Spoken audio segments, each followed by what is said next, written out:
Nu, labas, draugai, kolegos, bendraminčiai. Šitame vaizdo įraše iš pradžių norėčiau paprašyti tiems, kuriems patinka mūsų turinys, tai pasidalinti vaizdo įrašu, paspausti like mygtuką ir palikti savo nuomonę komentarų skiltyje. Na, o aš truputį aprodysiu, ką mes pasidarėm.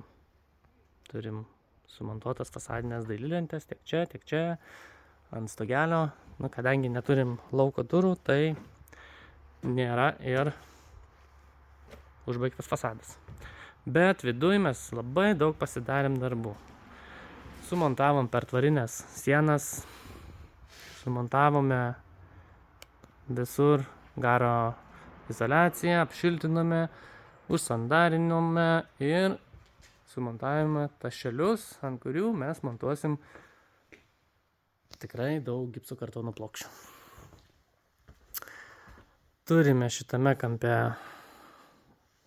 židinio vietą, kaminas sutvarkytas, užsandarintas, uždėtos, kur reikalinga nedegios plokštės. Mūsų vadinama katilinė, tai kaminas bus, čia bus pečius, kolektorinė dėžė,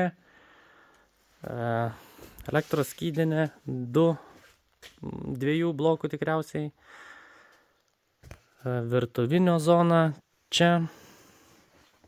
Na ir turime gan didelės aukštas lubas su tokiu loftuku, kuriame galės tiesiog pailsėti, atsisėdus ir relaksuoti. Tai pirmame aukšte surinkome visas pertvarinės sienas, susidėliojame visur kubingiukus į kampus. Čia turime miegamąjį su sanmazgu.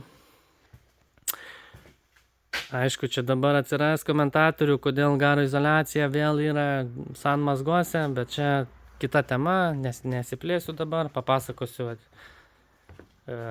eigoje. Turime kitą sanmazgą, dušinę, vonia. Turime kitą kambarį čia. Ir turime dar vieną kambariuką štai čia, kuris yra užgrūstas pilnas vatos. Tai nežinau, elektrikai gausit išsinešt. Seniukai, dar kitas dalykas, žinau, kad tu žiūrėsi šitą vaizdo įrašą, tai žinau, kad tu važiuosi darbuotis rytoj, man atrodo. Tai seniuk, nepamiršk bokštelio, nes nuo kopėčių tikrai tu kraigo neprigausi. Einam parodysim į viršų, ką mes turim. Palipsim kopėčiom.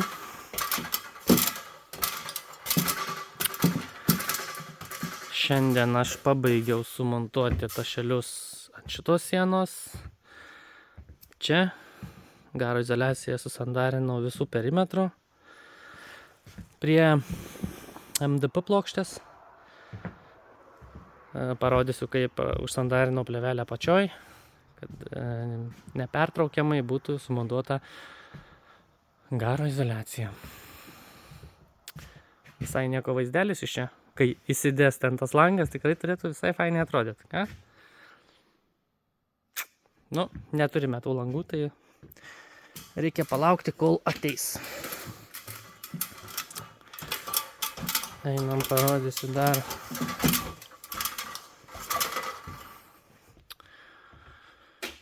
Garo izoliacija užsandarinta yra iš šitos pusės su aplinkui visur šitaip. Ir po to susimontuoja tiesiog vata susideda štai taip.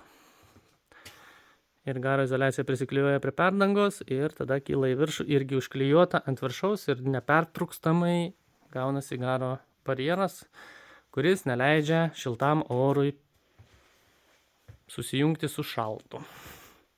To pasakoje mes neturime kondensato. Tai va, draugai, šiandien tiek iš vidaus patalpų. Na ir kaip? Jūsų manimų mūsų darbai. Pasistengiam. Iki sekančio. Susitiksime dar lauko darbose, nes ir lauką jau mes turime daug padarę. Čia dar ne, bet mes turime ten senelę jau fasadinę sumontavę. Na, tikrai daug darbų yra padaryta. Galbūt parodysiu ir jums. Iki, draugai.